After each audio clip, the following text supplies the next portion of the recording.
చంద్రబాబులో నీకు నచ్చిన క్వాలిటీ ఏంటి సార్? అంటే అన్ని పేషెంట్గా ఆన్సర్ చేస్తాడు క్వశ్చన్స్కి. తర్వాత ఫార్వర్డ్ థింకింగ్ అనమాట. ఏం ప్రశ్నకైనా జవాబు చెప్పగలుగుతాడు అనమాట. అండ్ ఈ ట్రైస్ టు ఇంప్లిమెంట్ వాట్ ఈ says. That is what I feel. అది అండ్ చంద్రబాబు ఈసారి సీఎం అయితే ఏపీ ఎలా ఉంటుంది? ఏపీ బాగుపడుతుంది, తప్పకుండా బాగుపడుతుంది, డౌటే లేదు. ఏపీ ఇప్పుడు వెనక్కి ఉంది. టు బి వెరీ ఫ్రాంక్, నేను ఆంధ్రుడు అనమాట. I'm not staying here, I'm from Chennai. I stay in Chennai, but I follow up the. మా వాళ్ళందరూ ఇక్కడే ఉన్నారు.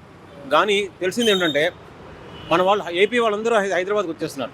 హైదరాబాద్ రావడం తప్పనట్లేదు. ఏపీ ఎక్కడ డెవలప్ అవ్వాలి? ఫస్ట్ ఆఫ్ ఆల్ ఇంకోటి చెప్తాను, రాజధాని ఈ విషయంలో వెనకపోయింది. రాజధాని అమరావతి నుంచి ఏదో ఒక రాజధాని ఉండాలి, కానీ 3 రాజధానులు పనికిరాదు, ఒకటి ఉండాల్సిందే. చంద్రబాబు నాయుడు గారు స్పష్టంగా ఉండేవాడు దాంట్లో. ఆ విధంగా చూస్తే వెనకపోయింది. 3 రాజధానులు అవసరం లేదు. నేనే I'm not talking wrong about Jagan. The policies are wrong. క్లియర్గా ఉండాలి ప్లానింగ్లో. That's what I feel.